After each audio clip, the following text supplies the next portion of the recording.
O caso Dora. Caso Dora trata-se de uma histeria com os sintomas psíquicos e somáticos mais comuns: dispneias, tosses nervosas, afonia e possivelmente enxaquecas. Dores estomacais.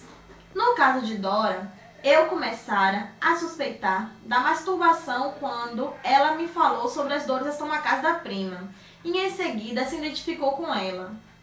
É sabido que, com frequência, as dores gástricas surgem justamente nos masturbadores. Enurese noturna.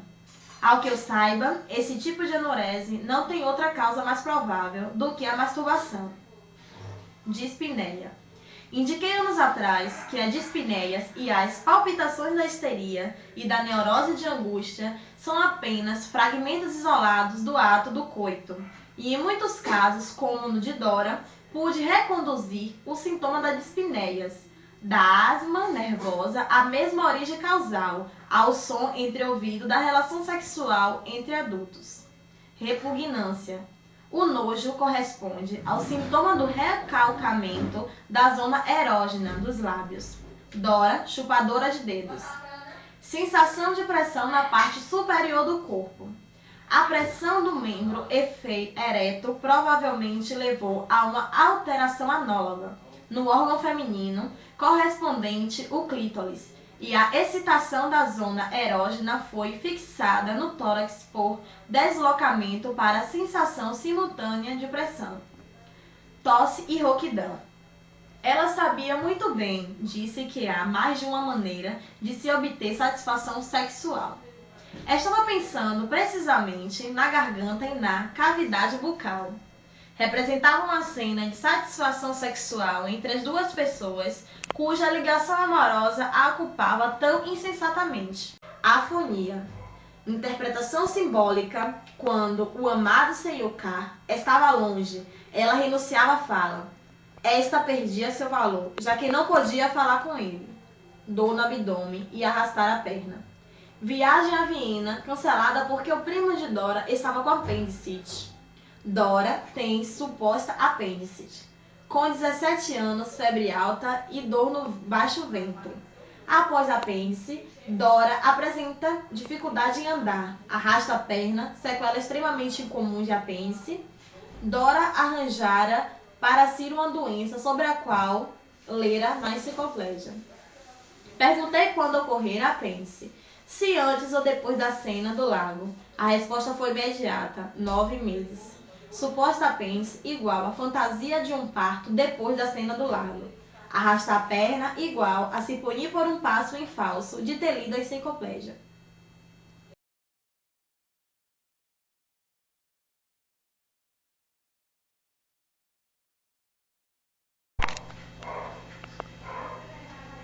Dora, o que está acontecendo com você? Ah, Freud. Eu acho que tudo começou quando eu tinha 14 anos.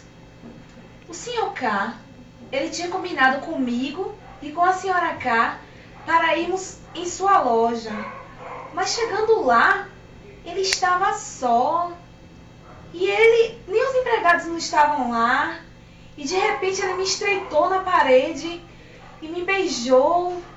Ai, foi uma coisa estranha, eu senti muito nojo, uma sensação de pressão no corpo.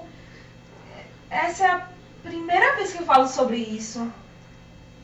O meu pai nunca acreditou no que eu disse. Ele tem os próprios interesses dele com a Sra. K, então ele nunca levou em conta aquilo que eu sinto. O que será isso? Freud, eu vou lhe contar um sonho que veio se persistindo por alguns dias. Eu sonhei que uma casa estava em chamas e papai estava ao lado da minha cama. E de repente ele me acordou. Eu me vesti rapidamente. Mamãe queria salvar sua caixa de joias, mas papai disse: não quero que eu e meus filhos nos queimamos por causa da sua caixa de joias. E nos descemos as escadas pressas. E logo quando eu estava do lado de fora da casa, então eu despertei do sonho.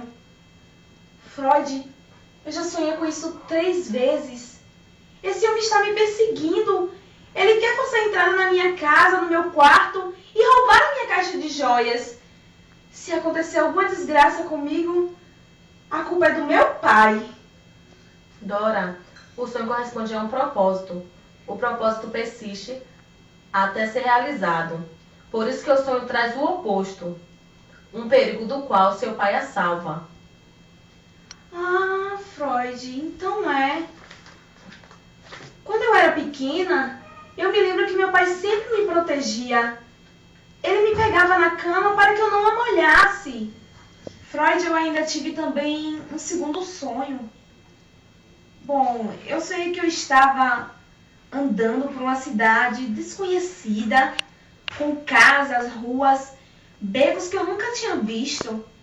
E de repente, no meio dessas casas, eu encontrei a casa que eu morava.